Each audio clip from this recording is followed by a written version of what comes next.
جب ہمارے پیارے پیغمبر محسن انسانیت حضرت محمد صلی اللہ علیہ وسلم کی عمر مبارک 35 برس کی ہوئی تو خانہ کعبہ کو دوبارہ سے تعمیر کیا گیا۔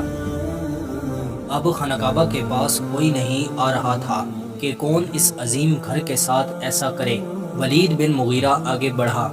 سارے لوگ ڈرے ہوئے تھے کیونکہ انہوں نے اپنی آنکھوں سے واقعہ فیل دیکھا تھا۔ واقعہ فیل کیا تھا اس پر ہم اس سے پہلے ویڈیو بنا چکے ہیں جو آپ ہمارے یوٹیوب چینل سے دیکھ سکتے ہیں۔ ولید بن مغیرہ نے کہا، آج میں شروع کرتا ہوں، اگر آج رات مجھے کچھ نہ ہوا تو کل تم سب آ جانا۔ اور اگلے دن وہ بنیادوں تک لے گئے اور دوبارہ تعمیر شروع کی۔ حجر اسود والی دیوار میں مسئلہ آیا۔ حجر اسود کو لگانا ایک مسئلہ بن گیا۔ بنو امیہ کا ایک آدمی تھا، اس نے رائے دی کہ تلوار اٹھانے کا کوئی فائدہ نہیں، کل صبح سویرے جو سب سے پہلے آئے گا وہ ہمارا فیصلہ کرے گا اور اس کو ہم سارے جج مانیں گے۔ وہ جس کے بارے میں فیصلہ کرے گا اس کو مانا جائے گا۔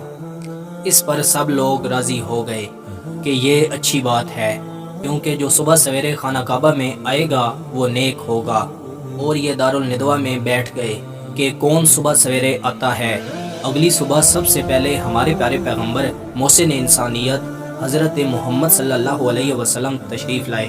یہ دیکھ کر سارے لوگ کہنے لگے، یہ امین آئے ہیں، ہم لوگ راضی ہیں، یہ تو محمد ہیں، اب ان کا قوت انصاف بھی دیکھ لیتے ہیں۔ پھر انہوں نے سارا واقعہ رسول اللہ صلی اللہ علیہ وسلم کو سنایا۔ اب انہوں نے کہا کہ آپ کیا فیصلہ کرتے ہیں؟ آپ صلی اللہ علیہ وسلم نے ان سے کہا، سارے لگانا چاہتے ہیں؟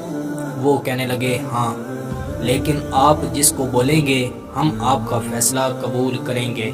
آپ صلی اللہ علیہ وسلم نے چادر بچھائی اور فرمایا، حجر اسود کو اس میں رکھو، اور پھر سارے سرداروں سے فرمایا کہ سب اس چادر کو پکڑو، سارے مل کر اس کو اٹھاؤ۔ سب نے مل کر اٹھایا، دیوار کے پاس لے گئے۔ ہمارے پیارے پیغمبر محسن انسانیت حضرت محمد صلی اللہ علیہ وسلم نے اٹھا کر لگا دیا۔ اب سارے خوش ہو گئے۔ میں امید کرتا ہوں کہ آپ کو یہ ویڈیو بہت پسند آئی ہوگی۔ مزید ایسی ویڈیو دیکھنے کے لیے ہمارے یوٹیوب چینل کا وزٹ کریں، دوستوں کے ساتھ شیئر کریں، کومنٹس میں اپنی رائے کا اظہار ضرور دیں۔ ملتے ہیں انشاءاللہ اگلی ویڈیو میں۔ اللہ حافظ۔